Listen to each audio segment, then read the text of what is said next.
Good afternoon. Welcome. My name is Gail Carr-Williams from Vanderbilt University, and on behalf of Vanderbilt University, I'd like to welcome you to our Food for Thought with the Frist Center. This is our part 3 of 3 on ink, silk, and gold, exploring the historic empires of the Islamic world through the visual arts and culture. And hard to believe we're on our 3rd series. It's been amazing. It's been an amazing journey for us and our staff at Vanderbilt, and also working with these amazing art professionals at the Frist Center for the Visual Arts. As you leave out, make certain you say a big thank you to Chandra and Carol. We wouldn't be able to do this without them. They're amazing. Chandra takes in all of your reservations and makes certain you all have lunches and helps tremendously with the programming. So.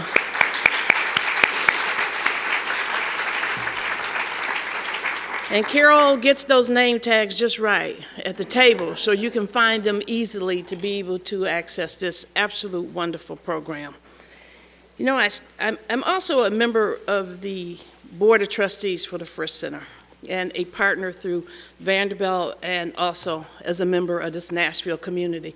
And I can't tell you how proud I am of the Frist Center.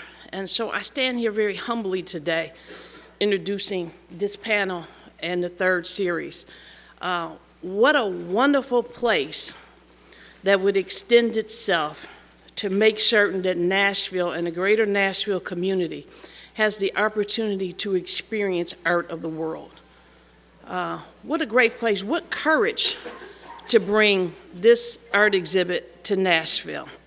You know, we're lucky. There's so many days that I'm happy to be a Nashvilleian, and this is indeed another day that I'm happy to be a Nashvilleian and happy to be able to partner with the Frist Center. So Frist Center, big shout out to you guys. You rock. Susan Edwards, I don't know if you're here today, but what a great director and leader for our community. With all that being said, let's get on to this absolutely wonderful panel we have today.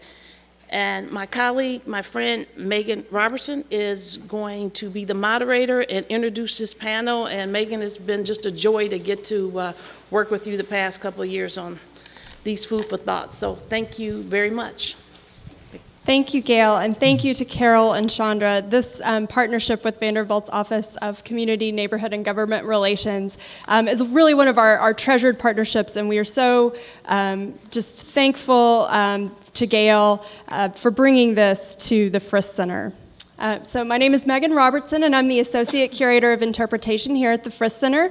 I am joined on the panel today to my left by my colleague here at the center, Trinita Kennedy, who is one of our curators, and by Samira Sheik, who is an Associate Professor of History at Vanderbilt University, and also the co-coordinator of a series on Islam, which is going to be ongoing at the Robert Penn Warren Center at Vanderbilt. So if you do, look her up and kind of check out some of those events coming up in the near future. Thank you all for coming today. This series has been focused exclusively on our exhibition, Ink, Silk, and Gold, Islamic Art in the Museum of Fine Arts, Boston. So in the 7th century, a new religion known as Islam was founded on the Arabian Peninsula, and from there it spread quickly, profoundly affecting the many cultures who adopted the faith. The exhibition, Ink, Silk, and Gold, is really intended as an introduction to Islamic art.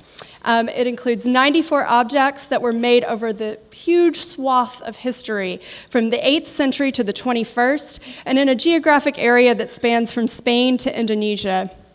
I think that the breadth of the exhibition really reveals the rich and varied histories of the many societies that make up the Islamic world, and just shows how they resist easy generalizations.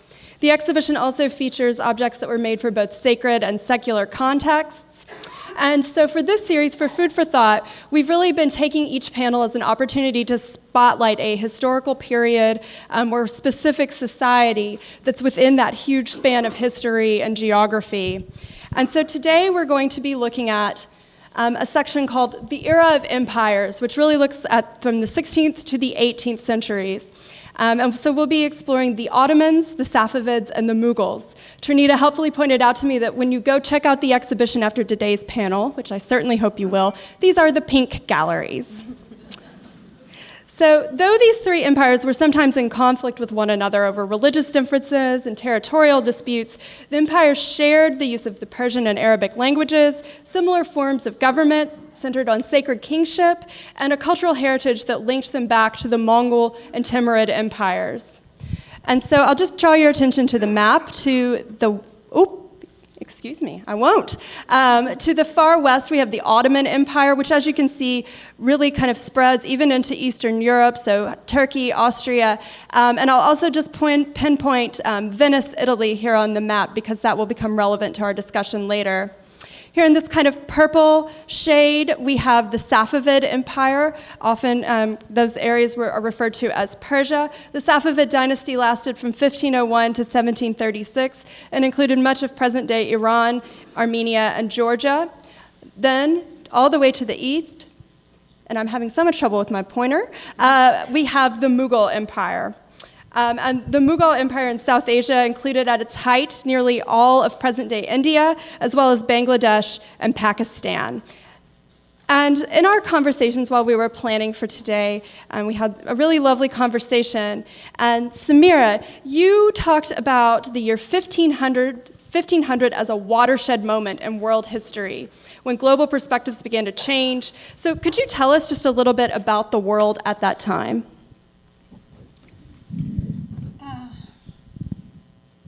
You're on. Am I on? Yes. The world in 1500, the first time that the whole globe was connected. The first time that diseases could swing all the way around the globe. The first time that people started to know about each other all around the world. But one of the most interesting things about the part of the world that Megan has just described, the three great empires of the Middle East and Western Asia, was that they were propped up by gunpowder. These were the gunpowder empires.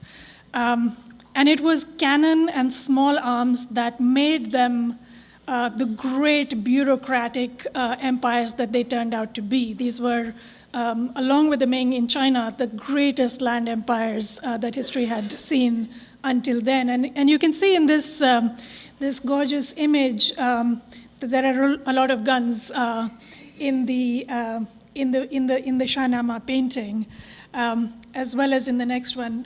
Trinita, would you like to talk about this at all? No, okay. So can you see the guns? Can you see all the?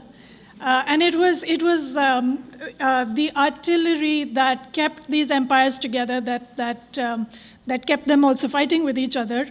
And you can see how they are represented in various different contexts. In this particular painting, which is from Iran, you see these sort of rifle-like objects. And shall we move to the next? Oh, I've got it. And here again, you've got in this beautiful velvet roundel that you can see in the galleries, you've also got a rifle-like gun in this gorgeous image. So what I wanted to suggest to you is that this part of the world, these three great empires were the center in some ways of the world at the time, and they were held together by the force of arms, once again, perhaps for the first time in history. Thank you so much. And perhaps you could just tell us, too, a little bit about kind of trade and globalism. You were talking about that diseases were spreading across the world for the first time. This is a really wonderful brooch in the exhibition. So this central emerald, this very large carved emerald, would have been mined in South America and then made its way to the Mughal court where it was carved. And then in the 20th century, we had the American heiress Marjorie Post have it set in this wonderful kind of Art Deco diamond setting. But I think it's really very indicative of this kind of trade, this moment of trade. Yes, indeed. So you have an emerald mined in Colombia, probably. That's where the best emeralds were mined, brought probably by either the Spanish or the Portuguese to India. The Mughals really prized precious stones, and they would source them from wherever they could get them. And since these beautiful emeralds were coming in, they lost no opportunity to enjoy them and also to embellish them. So in this case, you have this beautifully carved image. And this was only one of the objects that was becoming an emblem of the kind of globalization that a connected world was beginning to see. Precious stones, but of course India itself, and not just India, but the three great empires, were also sources of some of the most coveted trade goods anywhere in the world. And goods that were produced in Turkey, in Iran, and in India were very much prized elsewhere as well, in Europe, in China, as well as eventually later in North America as well. And these included, in terms of the Indian trade products, the most important was, and I always ask this in class, what was the most important Indian trade product? Spices, but equally important was textiles. So India, and there's a recent book that actually says this, India clothed the world prior to 1750. About a quarter of all textile production that was used and produced worldwide was produced in India. Among the great trade commodities that were also circulating were porcelain. So people needed dishes to eat off or to enjoy as just beautiful objects. Chinese porcelain was the most renowned, and people from all over the world wanted Chinese porcelain. But there was also porcelain industries elsewhere in the world, and in this case, the pottery of Iznik in Turkey is extremely famous. It takes some of its palette from sort of Chinese models, but then sort of you see local transformations. You see in both motif and technique that happen locally in different places, and you have this beautiful fritware plate in the exhibition that I'm sure you will enjoy seeing. This is from the early 16th century. And so before Trinita joined the Frist Center staff, she worked on an exhibition called Venice and the Islamic World at the Metropolitan Museum of Art in New York. So Trinita, maybe kind of as a case study for the kinds of larger cultural shifts that Samira has been discussing, could you tell us what the impact of trade between Venice, Italy, and the Ottoman Empire in modern Turkey, what it was? So Venice is a city that we all know and love on the eastern coast of Italy. And it's built on about 118 islands, I think. And it really only has as its natural resources fish and salt. And so from the very beginning of its history, it established itself as an important trading center. And initially, its relationship was primarily with the Byzantine Empire, but as Islam spread throughout the Near East, then Venetians became increasingly in contact with Muslims, and they had important trade relationships with the Mamluks, the Ottomans, and the Safavids in particular. And Venetians traveled quite far in order to get these spices and the pottery and the textiles, all of these wonderful things that Samira was just talking about. They would send out ships into the Mediterranean and bring back all of these goods and sell them to Venetians and to other Europeans. The Germans were resident in Venice so that they could get a piece of this wonderful merchandise too. And really, Venice's history wouldn't, it's impossible to tell the history of Venice without talking about its relationship to the Islamic world. We have a few works of art in the exhibition that are indicative of this relationship, even if only in a general way. We do have this fantastic carpet that it's a Mamluk style carpet. It's a very distinctive style with these geometric patterns and a really beautiful palette of green and blue and red. And this carpet is in wonderful condition, and it's also a square shape. And both of these things suggest to me that it was probably made for the European market.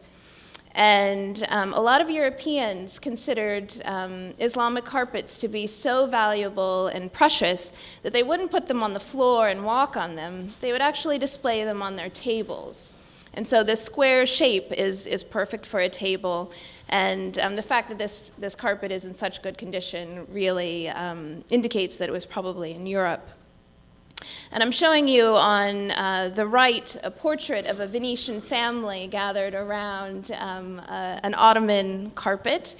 And you can see that really they consider this an important part of their identity, that they had these goods from the East. And they also even have a really beautiful porcelain blue and white bowl, which may come from China or it may come from Iznik. It may be an Iznik bowl. And the Venetians very much needed to trade with the Islamic world. Actually, the Islamic world didn't need Venice as much as Venice needed them. And the Venetians created products that were suited specifically for a Muslim consumer. So they made mosque lamps, for example. Particularly in the 16th century, Venice produced a lot of glass for the Islamic world. We have a really wonderful mosque lamp in our exhibition that was made in Syria in the 14th century. But it's really in the 15th and 16th century that the center for glassmaking in the world becomes Venice. This is when it really gains in significance, and the island of Murano becomes an important glassmaking center. But this mosque lamp here was probably made for a mosque in the Ottoman world, but produced in Murano in Venice. And on the right, again, we see the Venetians trying to capture a little bit of the Ottoman market. They produced a printed Quran in the 16th century, probably the first printed Quran. Two Venetian publishers produced this book, and they hoped that it would be a bestseller. But actually, it was instead a big flop because calligraphy was considered to be the ideal way of producing a handwritten Quran was prized more than a printed one. And so the Venetians weren't successful at all in this particular enterprise. And printed Qurans didn't become common until the 19th century. So one of the most important episodes in artistic exchange between Venice and the Islamic world comes in 1479, when the Venetian painter Gentile Bellini travels to Istanbul at the request of the Ottoman Sultan Mehmet II.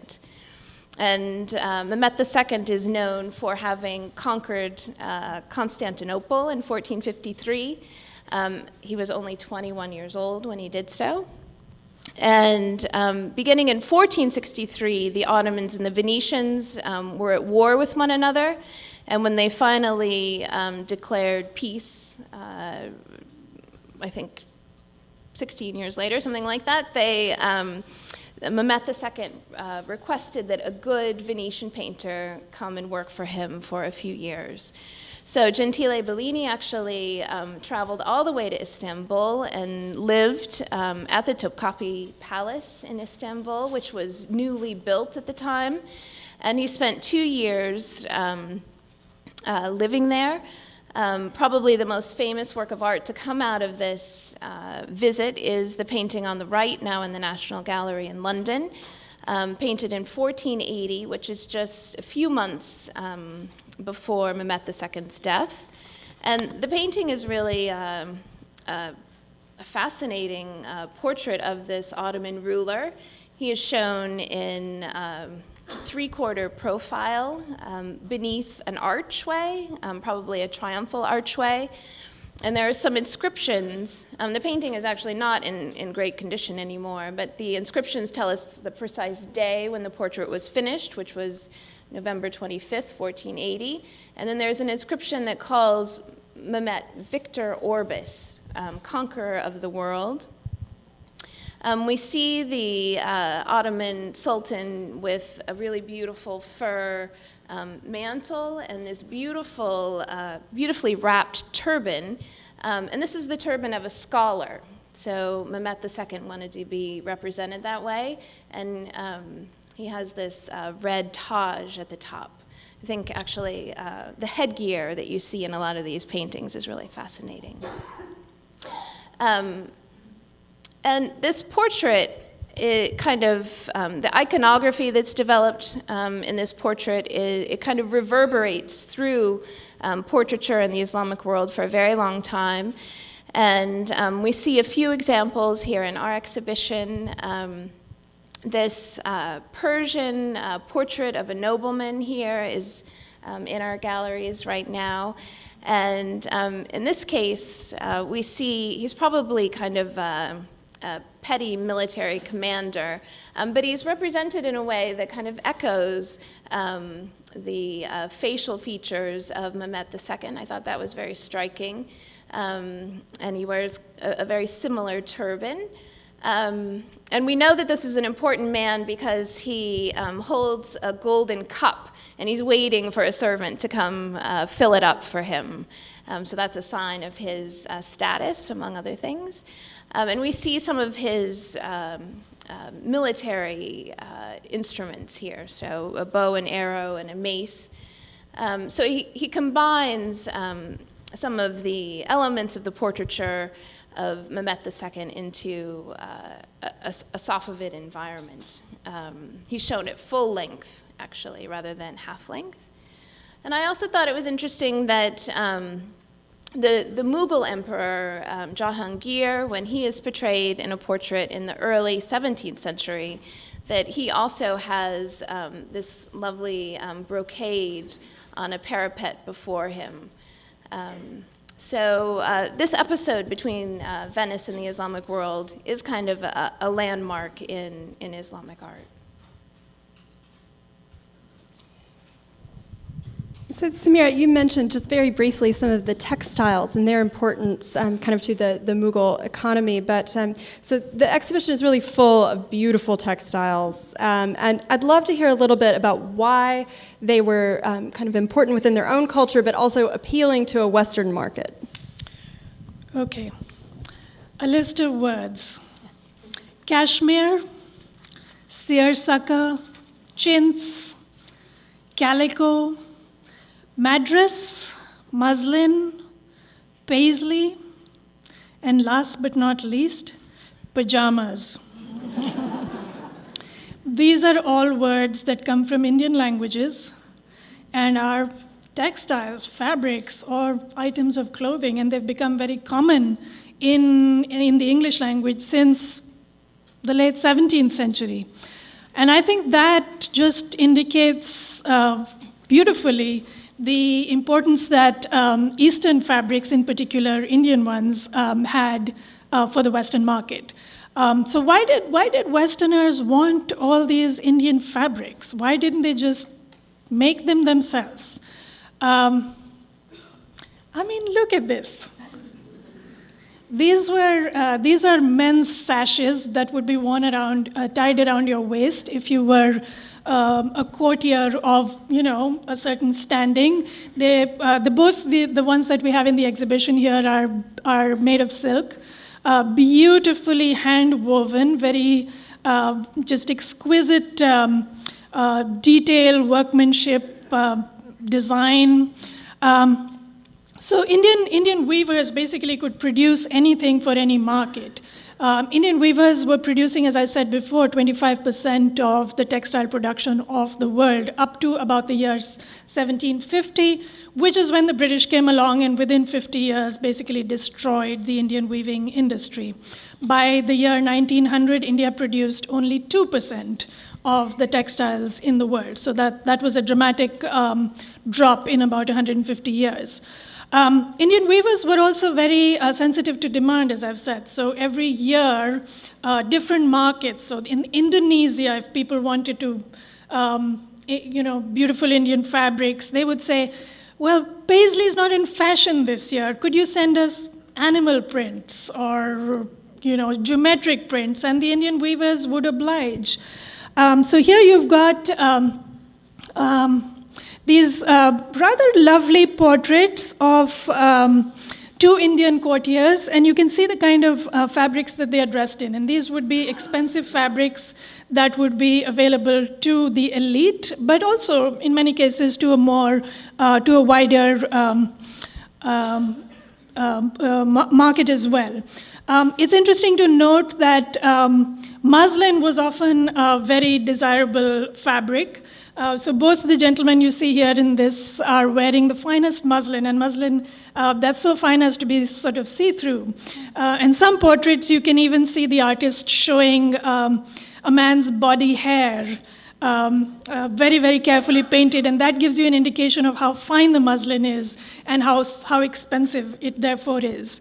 Both gentlemen have beautiful sashes around their waists, and they are like the ones you can see in the exhibition. They're both also wearing pajamas. And again, those would often be of the most beautiful fabrics. And again, headgear is important. Headgear often indicated your community, your status, your rank, and could tell the observer a lot about the person who was either being depicted or was before you, as the case might be. And in this particular painting on the right, unfortunately, we don't have it in this exhibition, but there are so the courtier is depicted with various attendants who would normally have accompanied him. And you can see sort of their outfits too, which are elaborately displayed.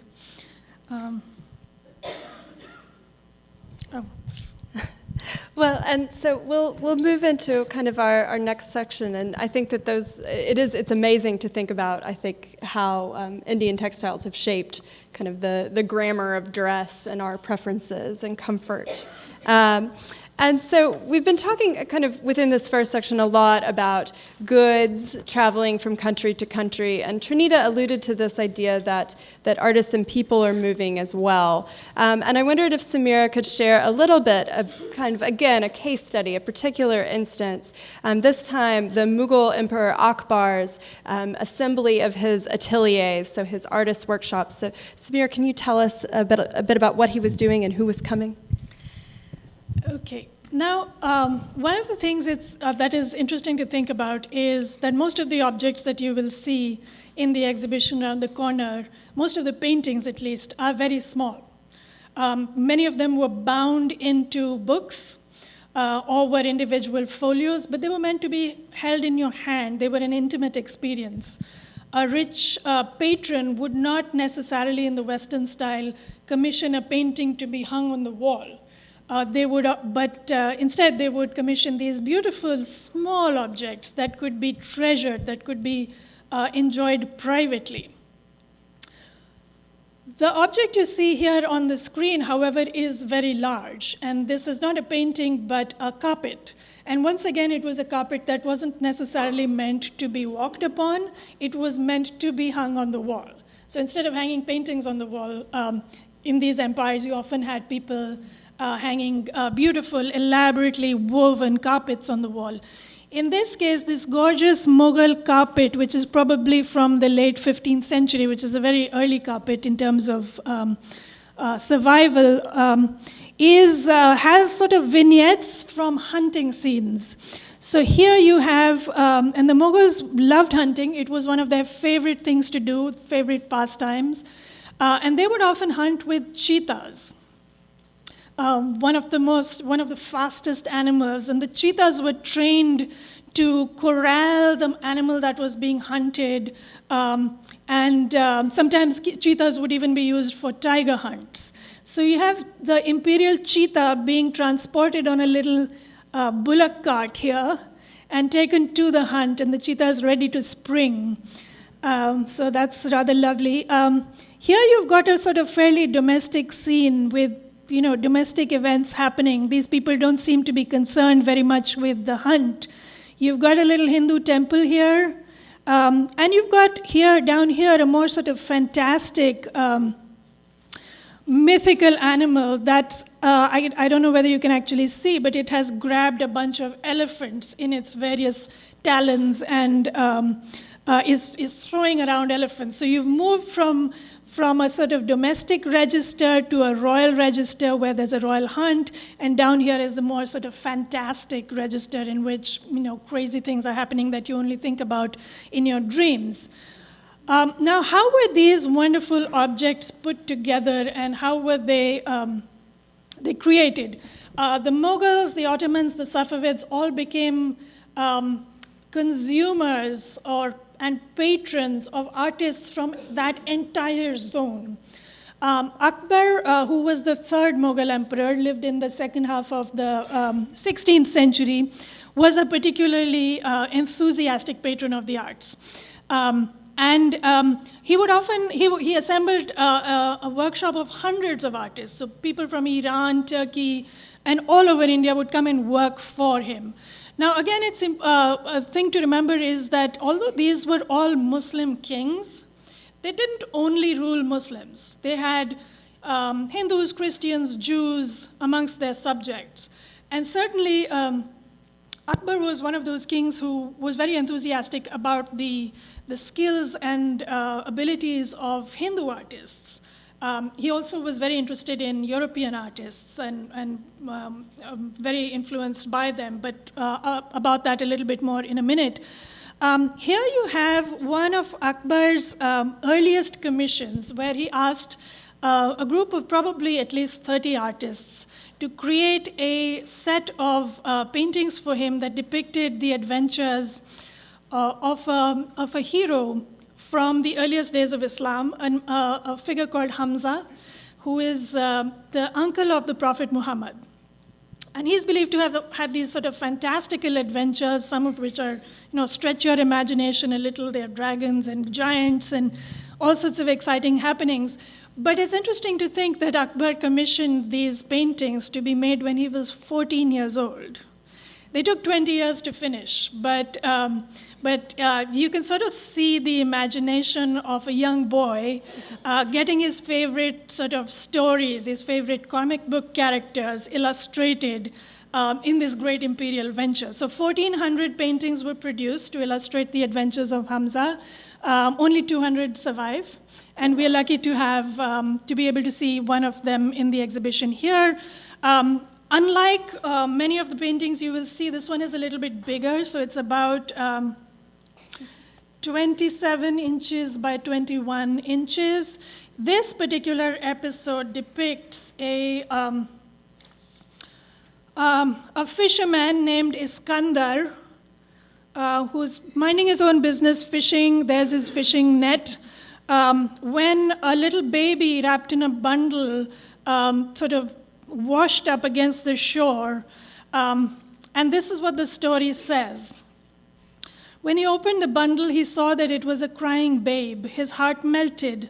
He kissed the child with love and affection, took it into his arms, and adopted it as his own, giving it the name of his own father, Darab. And the child that was discovered was the son of the hero Hamza.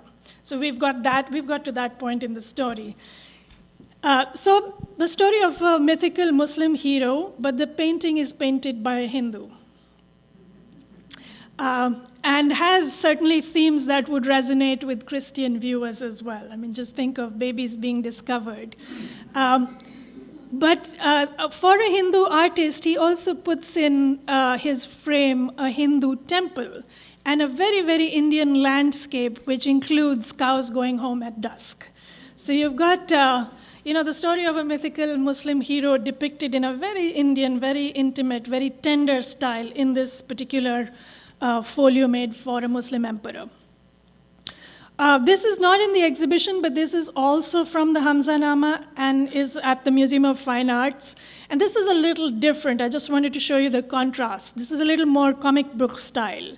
And this depicts a man who's sort of falling down he's maybe been pushed off a parapet here. Here's a hero coming in to do, some event and there's clearly some event here. It's not quite clear what's going on, but it's painted quite differently and with a different sort of tone to it. Are we ready for? So I think that the Hamza Nama folio is really a not to be missed object within ink, silk, and gold. It's very large. While many of the miniature paintings are truly miniature, it's a stretch to call this one miniature, and it is delightful to see kind of the many hands that came together to make these works of art in Akbar's ateliers. This is another object that is in our section exploring Mughal India. And Trinita, could you tell us just a little bit about it, and particularly a little bit about kind of European influence within it, since this is your area? Sure. May I have the pointer, please? Absolutely. So this is a work of art that is about 13 inches high, so a little more than a foot, and about 18 inches wide, so quite small. And yet the artist is able to incorporate 68 figures, plus down below an elephant for good measure, and also a horse. And this is actually an extremely important Mughal painting. It gives us insight into court life during the reign of Jahangir, who was the eldest surviving son of Akbar. And Jahangir ruled the Mughal Empire from 1605 until 1627.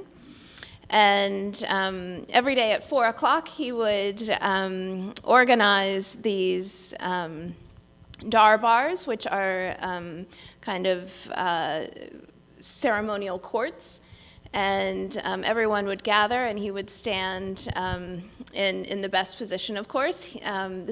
This painting really tells us about who's the most important at the Mughal court. So here is Jahangir right in the center and at the highest point. And he stands below a canopy. He's actually been kind enough to erect this canopy so the sun doesn't blaze on the crowd. And actually, it's really the jewels in that certain figures wear that tell us who is the most important. So, of course, Jahangir himself has on an exquisite necklace that's made out of rubies and emeralds and diamonds and pearls and all kinds of wonderful things. He's also got beautiful rings on. I highly recommend that you peer into this image after our talk today. And then his family members are also wearing really beautiful jewelry. So this man right here is his eldest son, who would rule after him as Shah Jahan. And then this little boy here is Jahangir's grandson. And it's actually one of the ways we date this painting is by estimating how old this little boy is. He's probably about 4 or 5. And then down below on this beautiful blue carpet, we can see another one of Jahangir's sons, I believe his second oldest son. And they're the ones who really have the most important position within the painting. Now, at this time, there were a lot of Europeans visiting India, and a lot of European prints and paintings were arriving, and local artists were studying them and looking at things like the recession of space. So actually, we have 3 very clear zones here. Down below, sorry, I'm having trouble. This is obviously the foreground, and then we have the middle ground without beautiful carpet, and then up above this kind of balcony for the most important members of the court. We also have a very fascinating detail here at in the frieze above Jahangir. There's a depiction of the Virgin Mary. And the Mughals were so fascinated by this European art, which was primarily religious because it was being brought by missionaries, that actually the Mughals had their palaces and tombs decorated with frescoes with depictions of Christian saints and the Virgin and Christ. And we actually get to see one of those details here in this painting. And I know actually that Samira, you would like to talk a little bit about these missionaries a little bit more, right? The Jesuits, who were such an important presence in India at the time. So the Jesuits came to India at the time of Jahangir's father, Akbar, who was very well known as somebody who welcomed religious debate. So he invited Jesuit priests to his court, debated with them. The Jesuits thought for a while that they might be able to convert him. They were hopeful, but it didn't sort of work out. But Jahangir was also interested in the Jesuits, and you see here Father Geronimo Xavier, there he is, who was actually quite a prominent figure at Jahangir's court, and in fact wrote a little book in Portuguese about the court, about Jahangir's court and his experiences there. So you've got him, and you've also, if you have very good eyesight or a magnifying glass, you will be able to see that each person in this portrait is actually identified. There's a little Persian inscription, usually in their headgear or somewhere, but all the people that are in this painting are actually named. We know their names. So that's also remarkable, and it shows you how carefully and how sort of intimately these court portraits were made to give you a sense, give the emperor a sense of who he ruled, but also give whoever was privileged to see these paintings a sense of how the court was constructed. So you've got, as Trinita said, the hierarchy all the way from the emperor and his close relatives to hierarchy of courtiers and officials. The further you are away from the emperor, the lower in status you are. And down here you've got the elephant handler and the groom. And down here is a little inscription which is by the artist himself, and he calls himself the lowest of the low servants of the emperor. So he's inscribed himself in as well. Well, I think that all of these images that we've been looking at call up a few really interesting kind of points and might be an opportunity to clear up some misconceptions about Islamic art. So first of all, I've encountered many guests who have kind of noted that they were surprised by the number of human figures that they were seeing in the exhibition. Would either of you ladies like to talk to us a little bit about that kind of preference, and then maybe especially about an Akbar's court? So most of the three great Semitic religions have interpretations that would prohibit the creation of human figures. Akbar was certainly very aware of that prohibition within Islam, but he decided to ignore it. He loved art. He loved the depiction of both human and animal figures, and he had no time for those who were bigoted enough not to enjoy that experience. So I'm going to read out to you one of his remarks on the art of painting.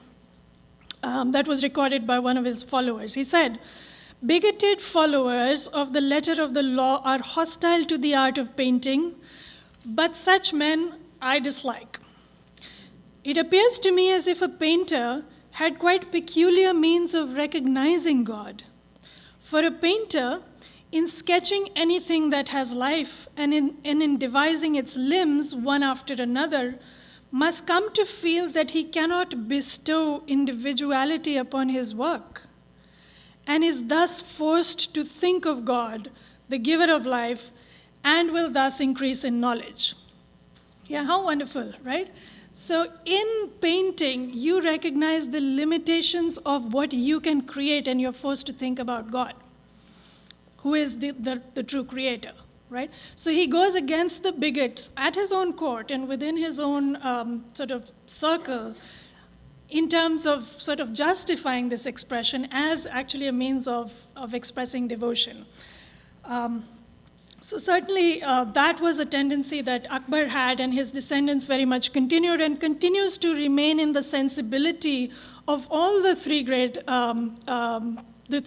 empires we've been talking about. That sensibility that art is something to be enjoyed, that it can be devotional, it can be intoxicating, it can be beautiful, and it's not It's not against religion at all. Trinita, did you have anything to add? Well, I think that it's always important to note that when we see figures in Islamic art, it's almost always in secular contexts. And this is a very good example here that we have on the screen. This is essentially history painting, and this isn't something that was intended for a mosque. That's right, and so you definitely will kind of see that division of different kind of contexts informing what is appropriate. And that kind of tolerance towards figurative imagery does also change over time. So while Akbar welcomes it, other sultans or shahs and other courts may not have felt as confident in their kind of relationship to the arts. I also will just point out too in this that this is one of the really wonderful examples of portraiture, that these are distinctive individuals. The Hamza Nama had these great figures who are types. They're heroes, they're princesses, they're villains, but these bear really close scrutiny because there is different kind of individual physiognomy happening here.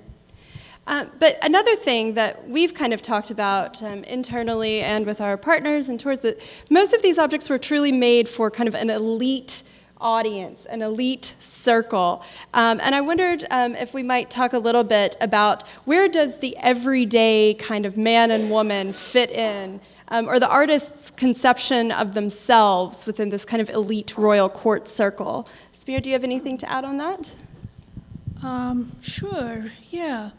I think most of the objects that you will see in the exhibition are from this courtly context. That's very much true. And I would agree with Trinita in saying that the court, in that sense, is secular, right? It's about where the kings are, where the courtiers are. So what's produced for them is not necessarily what's produced for God. But on the other hand, I think there is also not quite as clear a division between what is religious and what is secular within these courts. So as I suggested, Akbar himself thought of the art of painting as an act of religion. And also, the act of painting, of depicting humans, was also a way of experiencing their humanity, of recognizing pain, of recognizing experiences that are common to all humans, regardless of what station they have. And that was again seen as, in some registers, as a religious experience. In this case, there's this wonderful drawing of a tiger attacking a young boy who was from a humble background. I believe he's supposed to be a grocer's son. And we get a sort of vivid sense of the terror and you know, the absolute sort of horror of that scene from the perspective of an observer. And it's clear that in this case, the painter actually witnessed this scene, was very moved by it, and was decided to depict it. There is another wonderful Mughal drawing in this case, which is in this exhibition, but didn't unfortunately travel to Nashville. I'm sorry. But I thought I'd show it to you because it's part of the way the exhibition was originally conceived. And that is a painting that was commissioned by Jahangir, which is a depiction of the death of one of his courtiers who was an opium addict. And he had this man who was dying basically carried into his court, and he invited his court artist to paint him. It was partly a way of actually scientifically observing how death happens and how addiction can, ravage the body. But it was also a deeply sort of human endeavor to show to people that, bad things happen when you have too much opium. Yeah. And Jahangir himself was a prodigious drinker, a prodigious opium consumer himself, so it was perhaps a lesson to himself as well. And I love this drawing because it somehow shows something of the fragility of life. You see this man sort of shrunken, his ribs showing, he's on the point of death. You see him sort of surrounded by these cushions that are bigger than him. he's shrunk to such an extent. And there's another version of this that's in Oxford that's a more sort of complete version with color in it. And to me, the cushion behind him that's painted in this dark color is a foreboding one, that death is about to come and take over his life. So I think you can get a sense of sort of common human themes within these paintings, as well as very elite and very courtly themes. And I thought I would like to convey that to you. Right. Thank you. Yes, I think that all of this is just helping, we hope, to kind of nuance our understanding of Islamic art. And that's really one of our hopes with this exhibition and the lecture series as well. And so, we really feel that by getting to know these works of art, we can begin to recognize the diversity of cultural traditions that characterize really these different geographic areas and historical periods. Trinita, as we were preparing to present this exhibition to Nashville, and even within our own staff, Trinita gave us a number of really lovely kind of introductory presentations. And this miniature painting was always in her kind of slideshow. So could you tell us a little bit about why it was so appealing? Sure. This, again, is a tiny painting. It's about half the size of the Darbar of John Gear. And it's actually just a fragment of the original painting, but it shows a scholar in the garden. And I think what amazes me every time I see this is that the artist has somehow captured thinking, a man in thought, which isn't easy, of course. And this is an older gentleman with a long beard, and he's kind of grabbing at his beard as he's lost in thought. And he's wearing a turban that we now recognize from our portrait of Mehmet II. This is the turban of a scholar, beautifully wrapped with that red Taj on top. And he's in an ideal setting with these beautiful plants. There are these plum trees that are ablaze in the back. And I know that this is a Joseph's coat is what you call this plant. And there's others that I'm sure if you know more about botany than I do, you'd be able to identify. But a garden in Islamic art is really a slice of paradise. And this particular scholar has beautiful instruments to do his work. So here he is holding a book in his hand, and it's a beautifully leather-bound book that's embossed. This little red thing is a portfolio for his papers. This is a pen box. This is a really beautiful little ink jar, and when you're in the galleries, you can see that it's ornamented with blue flowers, so it's that blue and white porcelain that we've seen already. And then there are the instruments for drinking. So there's a beautiful golden goblet. This is a wine flask it's seated on a little gold stand. And then we have what's known as a pilgrim's flask, which is kind of like a canteen, but a very elegant version of a canteen. And this is for water. And it looks to me like this one is made out of bronze, and it takes a very beautiful form. Another thing that really surprises me about this painting every single time I see it is the kind of very limited palette that the artist works with. So very strong greens and browns and blues, and then color is used for just very select objects. But this one little painting in kind of 5 inches captures the theme of ink, silk, and gold, right? So we have the scholar with his little ink pot, and he perhaps is wearing silk. The garments look very smooth and silky. And some of his objects are made out of gold. So this painting really, I think, captures the theme of the exhibition. Well, I think that in our discussion as we were preparing, this painting also, at first glance, doesn't really seem to have anything to do with religion, but so often with objects from the distant past, that first glance doesn't tell us everything. Samira, you made some really lovely points. Could you tell us a little bit about what the painting tells us about Islam and in the Age of Empires? So we don't know what this scholar is reading. He doesn't tell us. It could well be a religious book. It could well be a book of poetry. It could be stories. It could be a book of paintings that he's going to open and contemplate, just like some of our royal patrons have been doing.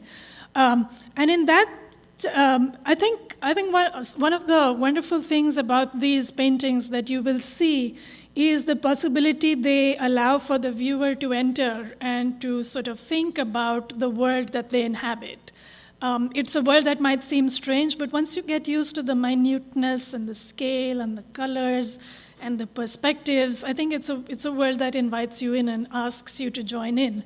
So here you can sort of join the scholar in the garden as he enjoys the book that he's reading in solitude, and enjoy also the fact that he's got these delightful objects and intoxicating liquids around him, right?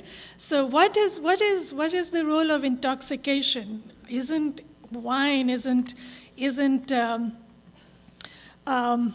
intoxication forbidden for Muslims? Wouldn't a good scholar say, don't bring wine anywhere near me?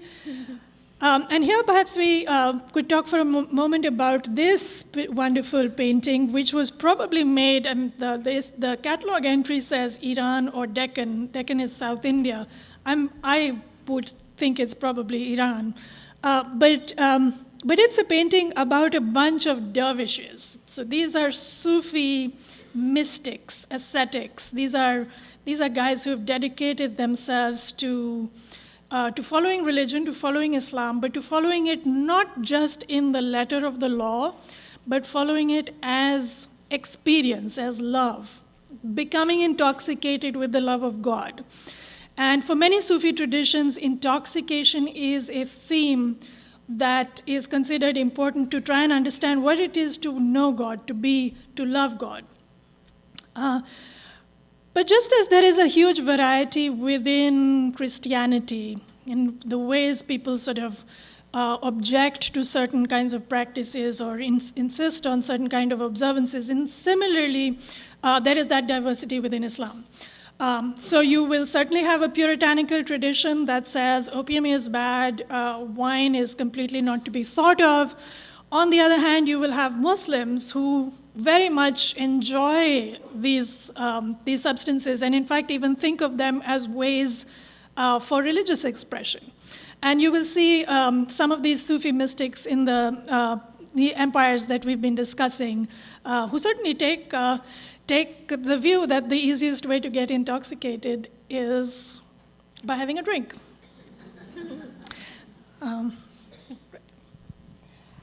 Well, so we have only just a few moments. I think we maybe have time for perhaps a question or two, depending on the length of the question. And so I'm seeing our volunteers making their way up to the microphones, but if you have any questions for our panelists, and I'd also just like to take this opportunity to thank Trinita and Samira so much for all their work.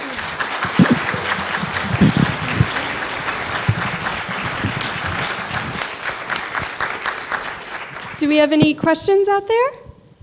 I see one right here in the front. I'm wondering why women aren't depicted in the art. The only woman that I remember seeing was the Virgin Mary. So the question that was asked was, why are we not seeing depictions of women? So today, none of our examples featured any women. Would either of you like to respond, or Trinita, perhaps you about the exhibition specifically? Because I know that there are women in there. Actually, I am kind of racking my brain for an example in our exhibition. It is less common to see women in Islamic art. However, you do find it. It just so happens that our exhibition doesn't include an example that I can think of. There are some folios so there are some paintings. So there are some wonderful, there's one by an artist named Bizad, I think, or it's a poetry from the poet Bizad, but it's a Timurid era. He was an artist. I'm messing everything up. There's a small, there is a small painting of a pair of lovers, actually, of a man and a woman that's true. underneath a kind of a flowering branch. We also, in terms of the Sufi mysticism, have an example of a woman on a burning funeral pyre in a small folio. So they are not absent, and they would have been in the Hamza Nama. Hamza's wives, maidservants, women that he encountered are there. However, I do think that perhaps there is kind of a male-centric worldview happening here. I just add that, yes, all three traditions have thousands of women depicted within them. I didn't put the exhibition together, but so I'm actually rather surprised. You're right. I hadn't noticed that there aren't any women, but certainly all traditions do depict women. One rather lovely drawing you might be interested in spending some time on is an Iranian painting of a young boy, and for a long time it was thought that this was a portrait of a young woman. Because there is a certain interest in androgyny. So beauty can be male or female, and sometimes the lines are a little bit blurred. So now art historians think it's almost definitely a young boy, but he could also be a girl. And certainly, yeah, there's no shortage of women in these paintings. It's just the way this particular presentation, perhaps the exhibition, were put together. And I'm so sorry, but we have, in fact, run out of time, but that was a great question. Thank you all for coming today. Thank you to Vanderbilt and all of our exhibition sponsors.